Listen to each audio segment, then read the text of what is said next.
What is going on, guys? I'm Steve. Welcome back to the channel. Welcome back to another video. If it's your first time stopping by the channel, hit that subscribe button. Trust me, you won't regret it. You're a returning subscriber as always, guys. Welcome back, and I do appreciate support. Guys, I did a story last night about a 41-year-old man out of Greensboro, North Carolina. Shout out Greensboro. By the name of Brian Bigelow. This dude right here that you see pictured here is him. That is his raggedy ass house. In the story, I told you this guy has been arrested for the kidnap and murder of his ex-girlfriend, this woman here. Her name is Katrina Veers. May she rest in peace. She's 40. This guy Monday kidnapped this girl who had a restraining order against him since June, I think. And he found her, kidnapped her, took her to his house, and beat her to death. She suffered trauma all over her body, namely her face and head area. And I did this story last night. Well, more information has come out because this dumbass went to court, I guess, yesterday before I did my live stream, and they got him in court. I want you to listen to how he sounds. I want you to listen to the horrific things he did to this girl. And I want to come back with commentary. This dude right here is dog shit. Look. We continue to follow the breaking story about a fatal domestic violence case out of Greensboro. Today, the man charged with kidnapping and killing 40-year-old Katrina Veers appeared in court for the first time. Greensboro police say that Veers was found unresponsive at Brian Bigelow's home Monday night and later died at the hospital. In court today, we learned that the suspect and victim have a past. The Guilford County DA said that Bigelow has pending charges for strangulation and domestic violence from an incident in August involving Veers. But the district attorney went on to say that he was indicted of all of these charges but failed to appear in court. According to the DA, Veers was beaten with tools in both cases. As soon as the district attorney finished, Bigelow spoke up with questions, including his reasoning for failing to show up in court, but his former attorney quickly advised him to stop. I was already in custody as far as these charges are concerned. When I talked to the detectives, I was very intoxicated. I still tried to talk to them and let them know what happened. And all honesty, Mr. Bigelow, I would advise you. Sir. The judge ruled that Bigelow will be held at no bond because he is deemed as a danger to the community. His next court date is set for January the 6th. A Greensboro man accused of killing a woman in a deadly domestic violence case stood in front of the judge for the first time today.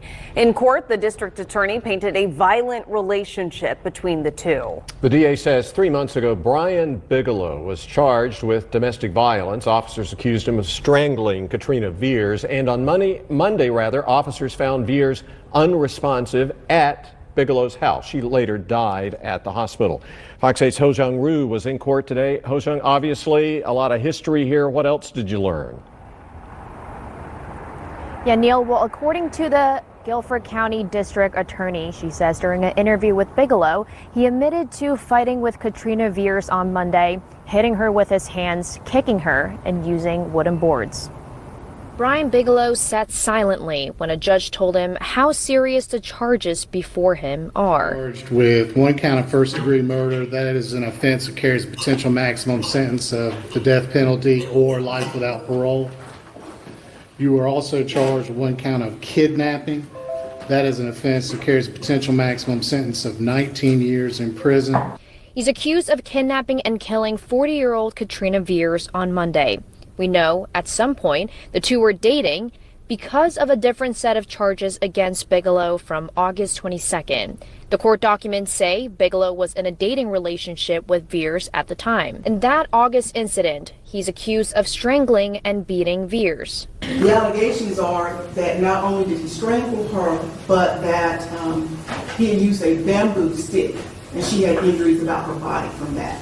The DA said that's not the only thing in Bigelow's past. He had a robbery with a dangerous weapon and simple assault. That offense date was May the 20th, 2025. And the problems continued for Bigelow. According to the DA, even though he was facing these previous charges, the DA says he didn't show up for court. Based on the fact of the allegations as well as the previous charges that he's facing, as well as his history of failing to appear. The state would be requesting that he has no bond. Accusations that got Bigelow talking. I was already in custody as far as these charges are concerned. When I talked to the detectives, I was very intoxicated. I still tried to talk to them and let them know what happened. And all honesty, Mr. Bellair, I would advise you. The judge dismissed Bigelow and sided with the state's request on this case. The defendant's clearly a danger to the community. The court will, pursuant to 15A-533B1, no bond. He'll be held on no. Disgusting. That's the story about this tickle shit here. Brian Bam Bam Bigelow. Kicking ass and drinking. He has a drinking problem, evidently. You heard him in the court. I was intoxicated, but I was still trying to tell the detectives when I was locked up. That's why I missed court. Okay. Guy got a history of missing court. Now he got no bond. You started beating this woman's ass in May. Robbery and simple assault. So I don't know, you took something from her. She goes and files a restraining order on you, which means nothing nowadays with today's criminal or abuser. And all of a sudden, 3 months ago, you strangle her and punch her and then beat her with a bamboo stick like you some fucking kung fu master training her in the art of chi. You fucking kidding me? I said yesterday, man, this should be about control. Now, they was together in a relationship. Let me show you how motherfuckers work. They was together in a relationship. He fucked her up. She went and got restraining order against him, but never said anything else to him. See, to childish people, be it men and women, because I know it's a lot of chicks like this too. You could be in a relationship with somebody, and after they fuck you up, they still think you in the relationship with them after you went and pressed them with legal charges and everything. They still think y'all together. He that type. Stupid. You run around here, you drinking, you sitting around when you by yourself in that bed cold, and you reflected on all this shit that happened, and for some odd reason, in this reflection, you reflect on the other person's self instead of your own and turn your frustrations into anger, and it's always somebody else's fault but yours. And we see this not only in domestic violence cases, but in a lot of cases out here where people want to get revenge for something that wasn't even a vengeful act or somebody naturally wanting to get away from, and rightfully so. Let me explain something to you, sir. You lucky you had a woman with that raggedy ass house. See, y'all see the house from a distance. You gotta see it up close. Broken windows with plastic on them. I don't know if that's his house, which I honestly don't believe it is, because he don't seem like a responsible person to own anything. But he stayed there with somebody, and he thought that was a good idea to come to a house that I'm more than sure his bitch ass don't own, to turn into a crime scene by beating a woman to death that didn't want to be in that shit shack in the first place. This is just how it is. Then you get in fucking front of the court, and them folks get you. Now you want to sit up there and plead your case and explain yourself when you couldn't explain your actions to yourself prior to doing them. Or reflect on something and say, you know what? Let me leave her alone because I done already fucked this up. Can't. Some people can't get out of their own way and don't want to. This guy's 41 years old and still hitting on people. If you got to hit on a woman to make her do right, you got the wrong woman. And same for ladies. If you got to fight with a man or degrade him with your mouth and he got you emotionally fucked up, what the fuck you there for? Seriously. The older you get in life, the greatest word or phrase you can say is no, and then you leave it there with a period mark and you don't explain yourself. There's so many people out here that have not found their way, and they're later on in life, but they want something so badly, be it love, companionship, or whatever, that they do shit like this. Dudes like this is the worst type of dudes. And fellas know this too. And let me explain why. People like him is the worst type. And that's why I do these stories, because people like him, they know that where they are in life, or in fact, just let me say this period. All men, we self-reflect, all of us. It might be some reflect deeper than others, but we do. We look at our surroundings. We think about stuff. We look at our life. We want more.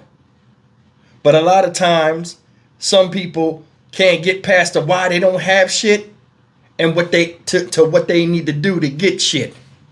And this type of cyclical thinking, when you think in circles and wallowing your own misery, makes it to where you become weak and you become complacent and blaming others for your mishaps. It's a damn shame. This man killed this woman and she was away from him. He sought her out, found her, and then brought her to the house to finish her off. And I'm more than sure the way he is, where he wanted to start talking and pleading his case, is the same childlike mentality that this man has, was the same one that poured out emotionally when he was with this woman. I want to talk to, it ain't nothing for us to talk about. It ain't nothing for us, and that turned them violent. They don't have control no more, and they fuck you up. It's a damn shame this happened, because she should still be here and this dumbass shouldn't be in jail. I mean, damn, I'm done with this. I'm Stock Market Steve for the Dynamic Reason channel. As always, like, comment, share, and subscribe. It's a common occurrence that some men cannot really see the forest from the fucking trees. I will see you in the next video. Take care.